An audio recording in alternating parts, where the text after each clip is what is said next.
The fact that Ilhan Omar has the audacity to tell someone that they are stupid for questioning her about her campaign and her personal finances when allegedly apparently she was stupid enough to tell the government she was worth 30 million when she's only worth 100K is diabolical.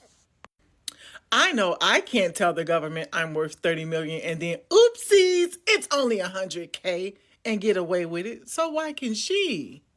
But I want y'all to see why this made me so angry. I want y'all to see the freaking elitism in this woman's demeanor and behavior, who's not even a natural born citizen of the United States of America, and how she talks to our investigative journalists who are Americans just trying to ask her simple questions. Congresswoman Omar, the last time I spoke to you, you said that I was stupid for asking you about your financial disclosure, but there's some discrepancies on there. Would you like to explain that? How did you make such a big mistake on I it? still do think you're stupid for asking me anything. I am? Yes. Well, what about the American people who are wondering how you made such a big I have mistake? explained to the American people.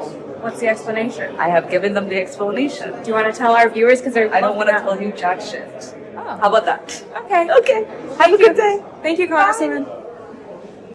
You know why Ilhan Omar is so comfortable saying you're too stupid? It's because she used to being around the Somalians all day. That's how they let her talk to them. She's used to the Somalian world over there in Minnesota, Minneapolis, wherever she's at. And they're okay with being stupid. You know what I'm saying? Being that they, allegedly, supposedly have a combined IQ of about 62, 63. But my problem is this, ma'am. You came to this country and you live the American dream. But you've managed to make everyone try to believe this country is so racist. It's just so white man centered, and there's no way to get ahead. And all of a sudden, you went from being worth 30 million to 100K. The problem is you really think we're stupid because you've gotten away with this behavior for so long within your Somalian community and up there in Washington, D.C. and hiding behind the Democratic Party that you really do think that the bulk of the American people are stupid. Whoa, what's going on, everybody? Appreciate you guys pulling up. Hey, it's getting real in the field for Representative Ilhan Omar. She just got caught red-handed. She revised a financial disclosure from $30 million. Peep this, $30 million down to 100K. That's not a discrepancy. That's not a mistake there. You don't go from, we earned $30 million down to $100,000 or less. Some people say she's like 90K. Come on, man, stop it. Stop the shenanigans. We got to get into it, man, because people are on her head. Hit the like button, share the video, subscribe to the channel. Let's get into it. Minnesota's 5th Congressional District. And we called together this press conference in the wake of yesterday's article in the Minnesota Reformer about my opponent, Representative Omar. She paid her husband, Tim Minette, $3 million of campaign money. And the way her time in office has given his business access and credibility, as they've misappropriated more than $1 million in money from South Dakota investors. They left workers unpaid and found the funds frozen by the Office of Foreign Assets, control the U.S. Treasury Department in charge of enforcing sanctions.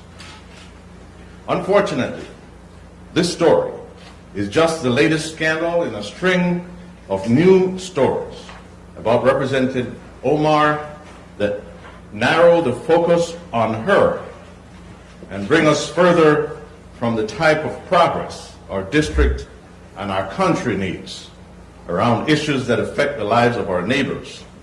Representative Omar has used her 3 terms in Congress, what many would consider the opportunity and honor of a lifetime, to divide our community and enrich herself in the process. Yeah, she definitely did that. I mean, to be honest with you, man, it's past time to go ahead and kick Ilhan Omar out of Congress. It's past time. I say deport her. But before we do that, there should be an arrest. If any of these allegations are true, she should be, arrested, indicted and convicted and held to the highest standard of the law. Seriously, this is a person who has allowed others, allegedly, to commit fraud on the American people. I want to play this clip from the Breakfast Club because she talks about the people in her community, her district, who I would assume also fund her campaign coffers. I want you guys to listen to this, but she had no remorse, nothing to say about the money that had been taken from taxpayers. I think it's what now 230 million that has been Yes, well, 250 is what they say. yeah, 250 yeah, misuse funds meant for child nutrition. yeah, 230 to 250. There's been about 77 or so 75 defendants. that have been indicted. Many of them have taken plea agreements. That makes it. They got to make it hard for you, right? Just in general, not because you got anything to do with it. Yeah. But when he can point and say, "Well, this actually happened." No, I mean it doesn't make it hard for me, but it does make it hard for the average Somali business owner. There you go. Yeah. It makes it hard for the average immigrant business owner. It makes it hard for the average Black business owner because it does create this cloud of suspicion, and obviously it's become very politicized. Of course, it's politicized. There are people from your community, your district, your country, your ethnicity that have stolen millions upon millions of dollars. She just nonchalantly said, oh, it was 233. The number is actually $250 million. It's just nonchalantly, says that was the case. Yeah, these people have been convicted. A lot of them have received slaps on the wrist. These people are up there driving Lamborghinis in the snow. You can't make this stuff up, man. You can't. You cannot make this stuff up. And they have no remorse because that's who they are. They have no allegiance to our country. They have no allegiance to the United States at all. Their goal is to basically pillage everything that they can from us, send it back to their nation. So eventually when they go back home, they can live high on the hog there. That's their goal. And as far as, this lady here, talking about, all the white man is bad, this, that, and the third. It's people like this that are the real danger in this country. Tell us about your net worth dropping down to about 100,000. Could you just elaborate on what mistake was made, Congresswoman?